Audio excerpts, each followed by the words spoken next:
শ্রদ্ধাঞ্জলি। স্বামী পূর্ণানন্দ। 1921 খ্রিস্টাব্দের শেষ ভাগে পরম পূজ্যপাদ মহাপুরুষ মহারাজের দর্শন লাভে আমি ধন্য হয়েছিলাম। পূর্ববঙ্গে আমার পূর্বাশ্রমের বাড়ি ছিল। ঢাকায় থাকতাম।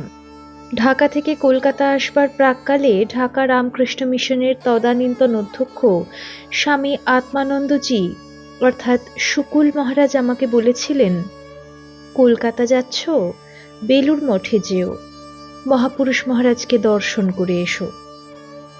সে নির্দেশের ফলেই আমার জীবনে সেই পূর্ণ পুরুষের প্রথম আবির্ভাব ঘটে, প্রথম প্রকাশ হয়।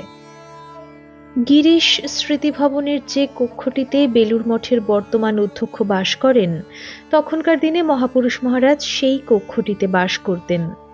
শ্রীমৎ স্বামী ব্রহ্মানন্দ, যাকে মঠের সকলেই রাজা মহারাজ বলে সম্বোধন করতেন, তিনিও সেই বেলুর মঠেই ছিলেন। অবশ্য তিনি বাস করতেন মঠ বাড়িটিতে। মফস্বল শহর থেকে প্রথম কলকাতায় এসেছি। রাস্তাঘাটের সঙ্গে তেমন পরিচয় তখনও হয়নি। কাজেই কতকটা শঙ্কিত চিত্তে বেলুর মঠের উদ্দেশ্যে যাত্রা করেছিলাম। বেশ মনে পড়ে, বড়বাজার ঘাট থেকে ফেরি স্টিমারে কুটিঘাটে পৌঁছাই।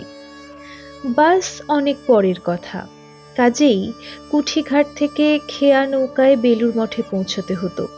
আমি যখন কুঠিঘাটে পৌঁছেছি তখন খেয়া নৌকাটি অপর পারে ছিল, সুতরাং বেশ কিছুক্ষণ আমাকে অপেক্ষা করতে হয়েছিল। সেই সময়টুকুতে কুঠিঘাটের জেটির উপর বসে উৎসুক দৃষ্টিতে বেলুর মঠের দিকে চেয়েছিলাম।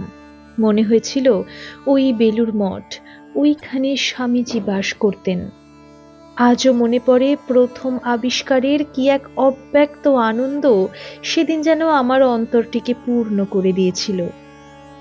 গঙ্গার অপর তীরে কচিত দুই একজন গৈরিক পরিহিত সন্ন্যাসীর মূর্তি দেখতে পাচ্ছিলাম, আর মনে হচ্ছিল তারা যেন দেবদূত। এই কঠিন মাটির পৃথিবীতে বহু জনকল্যাণ কামনা নিয়ে ঘুরে বেড়াচ্ছেন। ইতোমধ্যে নৌকা এসে গেল এবং আমিও কিছুক্ষণের মধ্যেই বেলুর মঠে উপস্থিত হলাম। বলা বাহুল্য, মঠের পূর্ণ মাটিতে সেই আমার প্রথম পদক্ষেপ, অথবা জীবনের এক নূতন অধ্যায়ের সেই প্রথম সূত্রপাত। মঠে গিয়ে পুরাতন ঠাকুর ঘরে প্রণামাদি সেরে একজন সন্ন্যাসীর নির্দেশে আমিও উপরে উঠে গিয়েছিলাম এবং জীবনে প্রথম শ্রীরামকৃষ্ণদেবের মানসপুত্র স্বামী ব্রহ্মানন্দজির পূর্ণ দর্শন লাভে কৃতার্থ হয়েছিলাম। সেদিনের স্মৃতি আজও যেন চোখের সামনে ভাসে। গঙ্গার দিকের বারান্দায় দক্ষিণাস্য হয়ে একখানি আরাম কেদারায় স্বামী ব্রহ্মানন্দজি সেদিন বসেছিলেন। এই বিরাট পুরুষের কথা পুস্তকে পড়েছিলাম, অনেকের মুখেও শুনেছিলাম, কিন্তু সেদিন তাকে প্রত্যক্ষ দর্শন করেই মনে হয়েছিল বাইবেলের সেই অমর উক্তি, he who had seen the son had seen the father. মনে হয়েছিল এই সেই রাখাল রাজ, শ্রীরামকৃষ্ণদেবের মানস সন্তান, যিনি ছায়ার মতো ঠাকুরের সঙ্গে থেকেছেন, ঠাকুরের হাতে খেয়েছেন, একই শয্যায় ঘুমিয়েছেন, তার কোলে বসে কত অপার্থিব স্নেহ ভালোবাসা আস্বাদ করেছেন। সেদিন তাকে দেখে আরও মনে হয়েছিল যে তার মনটি এ জগতের কোনো বস্তুতেই আবদ্ধ নেই। মুখে দু চারটি কথা মধ্যে মধ্যে তিনি বলছিলেন সত্য, কিন্তু সে যেন অন্য কোনো জগৎ থেকে দৃষ্টি ফিরিয়ে এনে বলার মতো। তার ইজি চেয়ারটির দুই পার্শ্বে দুইজন সেবক বসেছিলেন, আর তাদের মাঝখানটিতে তিনি উপবিষ্ট, ঠিক যেন এক রাজাধিরাজের মতো। স্বামী বিবেকানন্দ যে কেন তাকে রাজা উপাধিতে ভূষিত করেছিলেন, সে কথা যেন প্রথম দিনেই মুহূর্ত মধ্যে আমি উপলব্ধি করেছিলাম।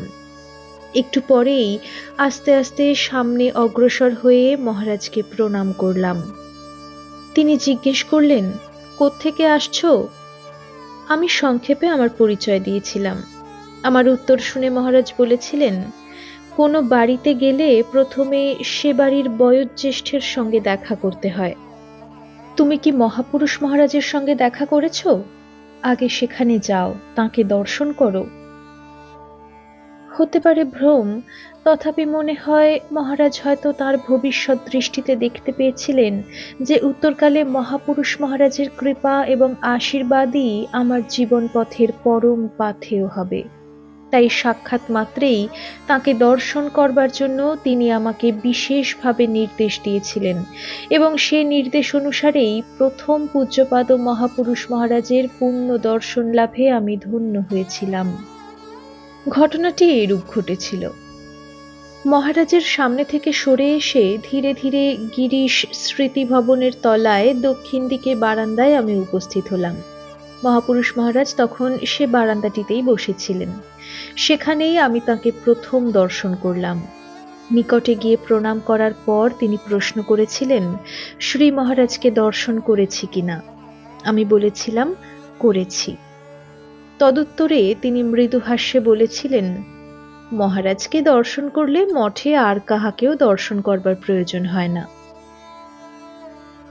1922 খ্রিস্টাব্দে রাজা মহারাজের মহাসমাধির কয়েকদিন পরে রামকৃষ্ণ সংঘে যোগদানের সৌভাগ্য আমার জীবনে উপস্থিত হয়। আমি সংসার ত্যাগ করে সন্ন্যাস আশ্রমে প্রবেশ করি। এরপর 1922 থেকে 1934 খ্রিস্টাব্দ পর্যন্ত বিস্তৃত যে কাল, সে কালটিতে পরম পূজ্যপাদ মহাপুরুষ মহারাজের স্নেহচ্ছায়ার মধ্যেই আমি লালিত, পালিত ও বর্ধিত হয়েছিলাম। এখন আমার মঠ জীবনের প্রথম দিকের দুই একটি কথা বলছি। আমি তখন মেদিনীপুরে রামকৃষ্ণ মিশনের একজন কর্মী রূপে মেদিনীপুরের একটি কেন্দ্রে কাজ করি। মঠে তখন এক বিরাট পুকুর কাটা হয়েছিল। মেদিনীপুরের এক ভদ্রলোক একটি নূতন মাছ ধরবার জাল দিয়ে দিলেন মঠে পৌঁছে দেবার জন্য। আমি জালটি নিয়ে মঠে এসেছিলাম।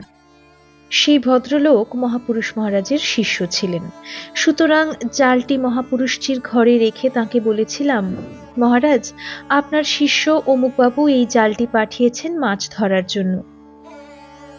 আপনার শিষ্য কথাটিতে মুহূর্তে তাঁর ভাবান্তর ঘটেছিল। তিনি আমাকে মৃদু ভর্ৎসনা করেছিলেন, বলেছিলেন, ও কথা বলিসনি, আমি কারুর গুরু নই, কেউ আমার শিষ্যও নয়, সবই ঠাকুরের, সবাই তাঁর সন্তান, আমি শুধু পরিচয় করিয়ে দিই, বুঝলি? আর একদিন তখন আমরা যুবক কর্মীরা কেউ কেউ গিরিশ স্মৃতি ভবনের নিচের তলায় বাস করি। উপরে থাকেন মিস ম্যাকলাউড, যাকে আমরা আদর করে ট্যান্টিন বলে ডাকতাম। একদিন গভীর রাত্রে একটি চোর ট্যান্টিনের ঘরে ঢুকে তার গলার নেকলেসটি ছিনিয়ে নেবার চেষ্টা করে। ট্যান্টিন টের পেয়ে চেঁচিয়ে উঠতেই আমরা দৌড়ে ঘর থেকে বেরিয়ে পড়ি এবং চোরটা সিঁড়ির মুখেই ধরা পড়ে।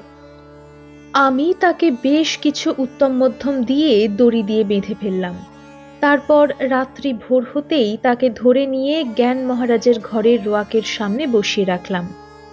তখনকার দিনে মহাপুরুষ মহারাজ প্রতিদিনই ধ্যান জপ সেরে একটি লাঠি হাতে সমস্ত মঠ বাড়ি ঘুরে দেখতেন। ওই সময় বিশেষ করে মঠের গরুগুলিকে তিনি পর্যবেক্ষণ করতেন। এটি তার নিত্যকার অভ্যাস ছিল। সেদিনও যথাসময়ে তিনি বেড়াতে যাচ্ছিলেন। তাকে চোরের কথা বলতে তিনি রহস্য করে চোরকে বলেছিলেন, হ্যাঁ রে, এখানে চুরি করতে আসতে হয়, ছেলেরা চাঁদা করে মার দিলে যে তুই মরে যাবি। এ কথা বলেই তিনি ভ্রমণে চলে গেলেন।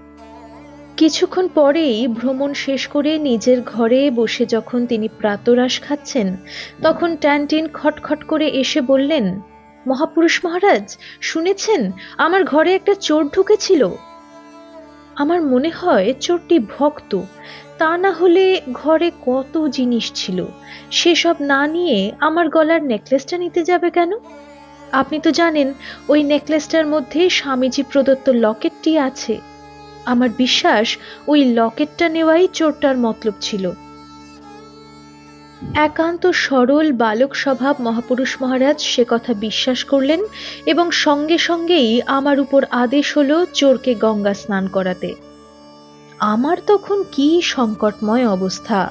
যাকে রাত্রিতে প্রহার করেছি, দড়ি দিয়ে বেঁধে পুলিশে দেবার মতলবে রেখেছি, তাকেই এখন গঙ্গা স্নান করাতে হবে। দুর্দৈব আর কাকে বলে, কিন্তু মহাপুরুষ মহারাজের আদেশ পালন করতেই হলো। তিনি তার জন্য একখানি সুন্দর তাঁতের কাপড় ও চাদর পাঠিয়ে দিলেন। চোর গঙ্গা স্নান করল এবং স্নানের পর সেই কাপড় ও চাদর পরিধান করে দিব্যি মঠের মাঠে বেড়াতে লাগলো। তারপর কি মনে করে মহাপুরুষ মহারাজকে প্রণাম করতেও এগিয়ে গেল। তিনি তখন সস্নেহে তাকে জিজ্ঞাসা করলেন, কিরে, সাধু হবি? চোর কি উত্তর দিয়েছিল সে কথা আর এখন মনে নেই। তার উত্তর জীবনে মহাপুরুষ মহারাজের সেই প্রশ্ন কোনো অর্থে রূপায়িত হয়েছিল কিনা তাও জানি না। তবে মহামানবের করুণা এবং শুভকামনা কখনো ব্যর্থ হয় না। হয়তো সেই চোরের জীবনেও ওই প্রশ্নটি কোনো না কোনো পর্যায়ে ফলপ্রসূ হয়ে থাকবে। আবার মেদিনীপুরের কর্মজীবনের কথায় ফিরে যাচ্ছি। সেখানে থাকবার সময় একবার প্রবল ম্যালেরিয়া রোগে আক্রান্ত হয়েছিলাম। মিশনের সেকালের কর্মসচিব স্বামী শুদ্ধানন্দজির আদেশে পরে আমাকে চিকিৎসার জন্য কলকাতায় আসতে হয়েছিল। প্রথমে অদ্বৈত আশ্রমে, পরে উদ্বোধনে আমার চিকিৎসা হয়। শরীর তখন অত্যন্ত জীর্ণ, স্বাস্থ্য প্রায় ভেঙে পড়েছে। সামান্য ঝোল ভাতও তখন হজম হতো না। এমনই অবস্থায় কালী পূজার পরদিন মঠে গেছি। মহাপুরুষ মহারাজকে প্রণাম করতেই তিনি আমাকে অসুখের কথা জিজ্ঞেস করলেন। আমার শরীর মন তখন খুবই দুর্বল, হতাশা যেন আমাকে চেপে ধরেছে। আমার কথায়ও সেই হতাশার সুর প্রকাশ পেয়েছিল, কিন্তু তিনি সঙ্গে সঙ্গে গভীর স্নেহে আশ্বাস দিয়ে বললেন, অত ভেঙে পড়ছিস কেন? নিরাশ হবার কি আছে? তারপর জিজ্ঞেস করলেন আমি উদ্বোধনের কোন ঘরটাতে আছি। আমি বলেছিলাম, ঢুকবার পথের ডান দিকের ছোট ঘরটিতে আমি থাকি।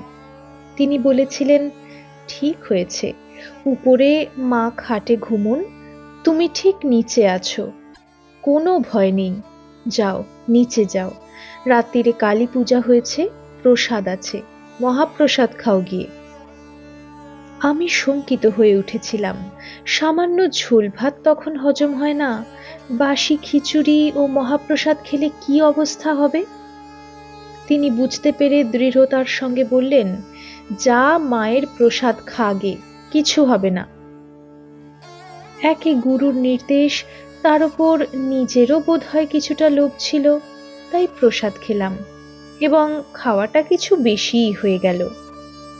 কিন্তু বিচিত্র এই যে সেদিন বিকেলে জ্বরও হলো না, পেটেরও কোনো গোলমাল হলো না। অথচ বেশ কিছুদিন যাবৎ রোজ বিকেলে আমার জ্বরও হতো, অম্বলের ভাবও দেখা যেত। এর কয়েকদিন পর মঠে গিয়ে তাকে এই ঘটনার কথা বলেছিলাম। তিনি হেসে উত্তর দিয়েছিলেন, কেমন, আমি জানতাম কিছু হবে না। মা ওপরে রয়েছেন, নিচের ঘরে তুই রয়েছিস, আমি জানতাম তুই ভালো হয়ে যাবি।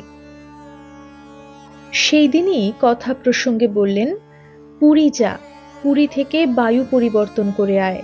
চক্রতীর্থে বিজয় গোপাল আশ্রম করেছে, আমায় অনুরোধ করেছে ঠাকুর প্রতিষ্ঠা করতে, কিন্তু আমি কি করে যাব? তুই যা, ওই যে কুলুঙ্গিতে ঠাকুরের ফটো রয়েছে, ওখানে নিয়ে গিয়ে আমার নাম করে সিংহাসনে বসিয়ে দিবি, তাহলেই হবে। আমি চুপ করে দাঁড়িয়েছিলাম, ভাবছিলাম আমার কাছে টাকা নেই, কিভাবে যাব? তিনি সঙ্গে সঙ্গেই বুঝতে পেরে বলেছিলেন, দ্বিজেনকে বল যাতায়াতের খরচ দিয়ে দেবে। যথাসময়ে পুরী আশ্রমের দ্বারোদ্ঘাটনের সময় আমি যোগদান করেছিলাম। মনে আছে, সন্ধ্যারতির পর সদল বলে গৌরীমা আশ্রমে উপস্থিত হয়েছিলেন এবং আমি একখানা কীর্তন গান শুনিয়েছিলাম। গানটি ছিল, যাকে দেখলে পরাণ নেচে ওঠে, হরির নাম আপনি ফোটে, অমন মনের মানুষ মিলে কই। গানটি শুনে বৃদ্ধা তপস্বিনী আমাকে অজস্র আশীর্বাদ করেছিলেন। 1932 সালের মধ্যভাগে আমার উপর রেঙ্গুন সেবাশ্রমে যাবার আদেশ হয়। স্বামী শ্যামানন্দের কাছ থেকে ধীরে ধীরে কাজকর্ম বুঝে নিয়ে অদূর ভবিষ্যতে আমাকেই সেবাশ্রমের ভারপ্রাপ্ত কর্মী হতে হবে, এই ছিল নির্দেশ। ইতপূর্বে বঙ্গদেশের বাইরে কখনো কোনো কেন্দ্রে কাজ করিনি, ইংরেজিতে কথা বলতেও অভ্যস্ত নই। তাই কিছুটা ভয় এবং কিছুটা সংশয় মনে জেগেছিল। মহাপুরুষ মহারাজের শারীরিক অবস্থাও তখন ক্রমশ অবনতির দিকে যাচ্ছে, সুতরাং তাকে ছেড়ে যেতেও মন এগুচ্ছিল না। তাই জাহাজে উঠবার আগের দিন সন্ধ্যায় তাঁর কাছে গিয়ে কেঁদে ফেলেছিলাম। তিনি অতি মধুর কণ্ঠে জিজ্ঞেস করেছিলেন, কাঁদছিস কেন? আমি বলেছিলাম, মহারাজ, আর আপনার সঙ্গে সাক্ষাৎ হবে কিনা জানি না। আমার অত বড় কেন্দ্রের ভার নিয়ে বিদেশে যেতেও কেমন ভয় হচ্ছে। তিনি সস্নেহে বললেন, সে কি রে, ভয় কি? কাজ কি তুই করবি? তোর ভিতর দিয়ে কাজ করবেন ঠাকুর। আর আমার শরীরের কথা বলছিস? এই শরীরটাই কি সব? আমার আশীর্বাদ সব সময় থাকবে। শরীর থাকলেও থাকবে, না থাকলেও থাকবে। আর যদি ঠাকুরের ইচ্ছা হয় তবে আবার দেখাও হবে। এই বলেই পার্শ্বস্থ সেবককে বললেন, একখানি ভালো কাপড়, একটি সিল্কের জামা ওকে দাও। রেঙ্গুন আশ্রমের মোটর গাড়ি আছে, সিল্কের জামা গায়ে দিয়ে ও মোটরে চড়বে। ওই ভালোবাসা, ওই স্নেহ, যার কথা পূর্বে উল্লেখ করেছি, কিন্তু আজীবন উল্লেখ করলেও যার অন্ত পাব না, সেই স্নেহ ভালোবাসাই আত্মীয় স্বজনের শত বন্ধন থেকে আমাকে সহজে মুক্ত করেছিল। এরপরই রেঙ্গুন চলে গেলাম। তারপর আবার তাঁর কাছে যখন এলাম, তখন তিনি স্ট্রোকের আঘাতে শয্যাশায়ী। রেঙ্গুন থেকে ফেরবার দিনটির কথা মনে পড়ে। সেদিন বন্ধুবর স্বামী বিমুক্তানন্দ মহীশূর থেকে মঠে ফিরে আসেন। আমরা দুজনেই বিকালের দিকে একসঙ্গে তাঁকে দর্শন করতে যাই। সেবকরা বিশেষ করে সাবধান করে দিয়েছিলেন যেন কোনো ভাবের আবেগ প্রকাশ না করি। কিন্তু যখন সেই স্নেহময় পিতা গুরু জীবনের পরম কাণ্ডারীকে বাক শক্তিহীন অবস্থায় শয্যার উপর শায়িত দেখলাম, তখন আমরা উভয়েই সহসা কেঁদে ফেলি। আমাদের কান্না তিনি দেখতে পেয়েছিলেন, তাই করুণায় আর্দ্র হয়ে আমাদের উভয়ের দিকে এক দৃষ্টে তাকিয়ে থেকে ইশারায় আশ্বাস দিয়ে যেন বললেন, কেঁদো না, ভয় কি? আমি আছি, আমি থাকবো। এখন মাঝে মাঝে যখনই তার অনিন্দ সুন্দর মূর্তিটি মনে করি, যখনই তার সস্নেহ আশীর্বাদ কর্ণে ধ্বনিত হয়, তখনই মনে হয় কর্ম মিথ্যা, বাহ্যিক কলকোলাহল, যশ খ্যাতি সব মিথ্যা। সত্য শুধু তাঁরই করুণা, অক্ষয় শুধু তাঁর কল্যাণ কোমল স্পর্শটুকু। আজ তাই তাঁর পুণ্য স্মৃতির উদ্দেশ্যে আমার সমগ্র অন্তরটি দুই করকুটে ভরে অর্ঘ্যরূপে নিবেদন করে আমি কৃতকৃতার্থ হচ্ছি। গুরুর ব্রহ্মা গুরুর বিষ্ণুর গুরুর্দেব মহেশ্বরঃ, গুরুরেব পরং ব্রহ্ম তস্मै শ্রী গুরবে নমঃ।